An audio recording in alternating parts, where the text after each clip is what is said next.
What was completely ruined because too many people start doing it? A lot of beer money websites, surveys, user testing, etc., reduce rewards as their supply of users grow. It's a boom-bust cycle. Flower fields, wild or otherwise. They are beautiful and can make an amazing scene for a professional photography shoot for someone who is careful not to destroy the area in the process, but put that photo on Instagram and everyone wants the same picture and ends up trampling the fields, which then results in all photography, and even visitors, being banned. Same with many natural/historic environments. There is a flower field almost directly behind my house, albeit a couple miles hike through the woods. There isn't a single road leading to it and nobody but the locals go there. It's lovely. Storm chasing. It was fun 20 years ago, provided you had enough sense not to get too close, leave that crap to the pros. But today? So many amateurs do it that they get in each other's way and people ahead of the storms have trouble getting to safety. The NWS has even had to ask amateur storm chasers to knock it off because some of the professionals have hit traffic jams while trying to get out of the path of tornadoes. Yeah, I've heard it's gotten pretty bad. I love watching chasers when they're live streaming but feel like a lot of them are contributing to the problem. My dream of buying a van and converting it. And tiny houses. I wanted either a tiny house or a van. Cost has gotten so high due to the rise in popularity. Social media, becoming a YouTuber. Ad block. Now every website has a warning. It used to be a rare sight. The ad block I use has an extension for blocking ad block blockers. Edit, for anyone who wants to know, it's uBlock Origin. Don't remember the extension that blocks blockers though. Yo dog. Trace Buster. I miss the days of blocking ads on Twitch with ad block. Now they've integrated in the actual feed now. For me personally, I let it be known that my little rural post office was a great place to get stamps, as no one ever checked there for stamps. I'm a stamp collector. Well, word spread and now I have to fight with about 5 other collectors in the area on issue days. Edit, thank you for all the awards. A couple things to clarify. Yes, most stamp collectors, philatelists, are already aware that stamps come from the post office. There's a much larger town with a much larger post office that almost everyone seems to go to. I live less than a mile from a little small post office that is operated by about 2 people. It's so small you'd never know it was there, which is why I started going for my stamps. These small post offices don't always get the same amounts as much larger ones, so if I know something's coming out I can go and talk to the postmaster and request what I want. This is so weirdly niche and I love it. I'm sorry your secret got out though. This is also why you never share your secret locations. How the F has no one called this a stampede? Shame on all of Reddit. 8 hours? Lift your game, internet. Bullcrap stories on LinkedIn. On LinkedIn, the professional version of FB. Streaming services. It used to be a single place where you could find any show you wanted easily, to disincentivize piracy, but now that every company and their mom has a streaming service, all with exclusive content, piracy is easier even with the ads, load times, and low quality, simply because I don't need to pay 12 different subscriptions to watch shows. Yep, the money I used to spend on Netflix now gets spent on a quality VPN. It's funny you mention VPNs because they used to be way smaller and less businessy. Now there are some VPNs that are just as scummy as the data whores you're trying to avoid. I feel like life hacks and die in general have been ruined because of YouTube channels like 5-Minute Crafts. Do yourself it. Online communities. They're great when small and everyone in it has a voice. Get too many people and the loud and obnoxious minority start overwhelming things. Looking at you/r/Wall Street Bits. Reddit link. Looking at you, Reddit. WSB used to be a place I went to for a quick chuckle now and then. Then the whole GME thing happened, and now it's front page all the time. Climbing Everest. The trash up there is appalling. And the dead bodies and whatnot. There's no way to bring the dead bodies back down. In the death zone, you're literally dying the entire time you're up there. Difficult enough to hump your own body up and down, never mind a literal dead weight. Edit. For those who are interested, here are a few of my top docs about Everest, in no particular order other than the Ken Comlin being a great intro into what an Everest ascent entails. I'll add to this when I get time. Web link. You're literally dying the entire time you're up there. Well, technically, you are always dying the entire time you're anywhere. Come on, Boston Dynamics. Get a robot up there to collect all the trash and replace the bodies with mannequins. Small music festival I used to attend, beautiful and fun. Got together with my husband there. Then too many people started talking about how great it was, more people attending every year. It started to get too big and I think the landowner could sense it. He no longer holds it. It was sad to see it go, but easy to see it was losing its magic.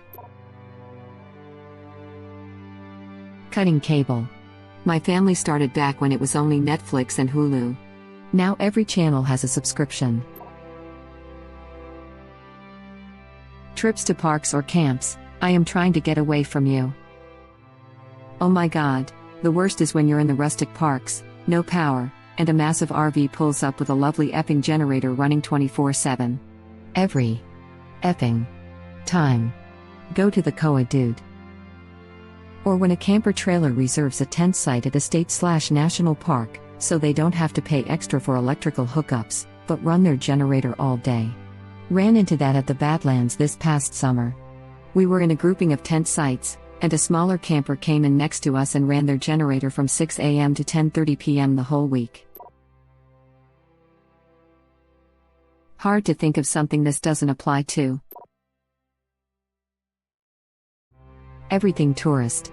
So many national parks now bumper-to-bumper traffic. So many places with cute shops and cafes now have police that make everyone, now butt-to-gut, keep walking. People trying to play frisbee on cram-packed beaches full of dog crap. Too crowded.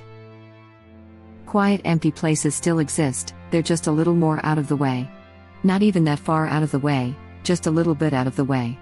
I live near Lake Michigan and the popular beaches have an hour-long wait to get in on a Saturday, meanwhile the next county up has bigger beaches and fewer people. I have no problem telling people about them because they are too lazy to go up there and enjoy them. Every vacation I'm on I can find a spot that is pretty quiet as long as I think outside the box a little bit and have a little determination. When a thing becomes sufficiently popular, a show, a game, a sport, people who don't actually like that thing, but want to become a part of what's popular, are inevitably a part of its demise. Because producers usually want to broaden the appeal of their product, to increase profits, but they fail to realize they're changing their product for a group of people who aren't actually interested in it anyway. This then turns away the originally interested demographic. To be honest, this describes a lot of the gaming scene at the moment quite well. Edit. Holy crap, thank you so much for all the upvotes. I will work on responding to all the comments. Just heading to school now. Hope you all have a lovely day. Ugly Christmas sweaters. A good ugly Christmas sweater is like a good bad movie. It can't be made with any self-awareness, there's an earnestness that has to be present. Camping. Almost all the campsites I have been to in the past however many years have had a group of annoying, loud people playing stupid loud music into the night. I go camping to enjoy nature, not to listen to you. Collecting vinyl. I used to be able to go to the thrift stores and come home with a handful of decent records. A serene, unspoiled mountain lake was perfect for fishing, swimming, and just enjoying nature. There were just a few summer cabins along the lakeshore and the area was kept clean. The only sounds were fish rippling the water and birds in the trees, the air naturally scented with pine. Then, The lake was discovered and people started buying up every available bit of lakefront real estate to build oversized houses and docks for high-speed motor boats. Now, as I once lamented, the pure water of the lake has become polluted and the fish are mostly gone. Outboard boat engines dominate the sound and the pine trees have been chopped down in favor of development. Don't forget the water is now murky and brown. Those effing boats churn up the sediment and do some real work on the ecology. This happens to way too many places. Also, sharing tourist destinations on social media. Way too many people seek these places just for a picture. Causes traffic and damage to the surroundings. Yeah, social media has become a huge problem for a lot of secret destinations. I follow a photographer who travels the US with his dog, and he absolutely refuses to tag the location on any of his photos for this exact reason. He's got over 2M followers and every photo has a bunch of comments asking where he is, but he doesn't want these places to become Instagram attractions. I respect him for not giving into pressure and protecting the places he visits. YouTube was pretty fun in the early days, just people sharing fun stuff. Now it's all about taking 20 minutes to describe something that takes one and getting a zillion views/dollar. Although it's not completely ruined, totally enjoy watching rubber squirrels etc. Waiting in line. It was cool before everyone else started doing it. Now that's a quality reply. Bluetooth speakers while floating the river. Y'all, it's beautiful scenery and peaceful as F. Can I just get drunk without listening to a dozen crafty speakers playing different crafty music all at once? Bluetooth speakers in public spaces in general. It is super annoying to be on the train, walking to my ferry, on the trail, etc. and have to listen to someone else's music. Has humanity just forgotten the existence of headphones? Any speakers in wilderness areas? Didn't come outside to hear Pink at full volume. Concerts and shows where everyone is holding up their phones trying to record everything. Do these people not realize that they're completely ruining the experience for the people sitting behind them and who also paid good money to see the performance? And they are never, ever going to watch that crappy video anyway. It's not about watching it, it's about posting it on social media so everyone knows they were there. Probably most nature. When I lived in the Bay Area, I looked forward to spending my weekends in nature, away from people. That changed. Now everyone shows up everywhere and is really effing loud and rude. Ugh. Glad I left. I guess this has been happening many places.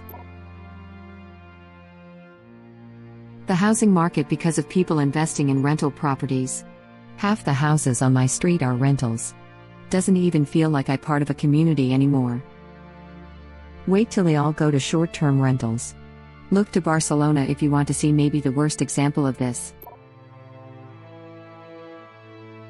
Thrifting. Thrifting used to be a way to dress yourself and your home for much less. It used to be a way to find full wood furniture for cheap, good quality tailored clothes that fit to a T, and furbish your home when you're not loaded.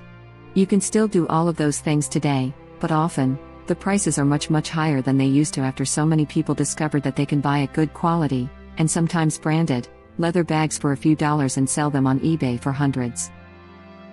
For many, thrifting isn't a cool lifestyle that they inhibit because they want to be environmentally friendly and hipster-like. For many it's a necessity. People searching for cheap thrifted goods and then reselling them for 10x the price they paid for it is very basic market economy, and I understand that, but the very same actions have made it even harder for those on the breadline to actually dress themselves and their home. Collect and gelling Pokémon cards. Writing and film criticism. I've seen too many people claim to know what they're doing completely fail to understand the fundamentals, ultimately harping on things that aren't mistakes, and praising things that are. Twitch. Popularity in the past 3 years has brought on so many changes to the site for the worse. Edit. To clarify, I am not talking about anything on the content creator side. Only the burdens that attention has brought. Amazon is now actually trying to make a profit off of everything with excessive ads, hype trains to influence, bits, gifting 100 tier 3 subs at once, Vids to influence polls, subbing for a half year in advance. The majority of the original Twitch staff have been let go. Ad block is now dead. Music will now get you banned. The list goes on and on. Driving early to work. Now because everyone does it, it's the same as the rush hour, or driving in general, it's difficult to get anywhere with the traffic now. Social media was over the moment everyone's parents logged on. Among Us, it's a good game, but because of all the toddlers playing it, it got completely ruined. I debated posting this on a throwaway account, but here goes. BDSM. 50 Shades of Grey made people that had done zero research think they wanted to be in the lifestyle, but they failed to realize what the lifestyle actually is. There are things within that lifestyle that can be very dangerous if you don't know what you're doing. And reading a friggin' badly written series of books is not research, nor does it make you an expert. May the 4th. I hate that every single company tries to tie in their macaroni and cheese or auto dealership to this stupid Star Wars Day. April Fool's Day.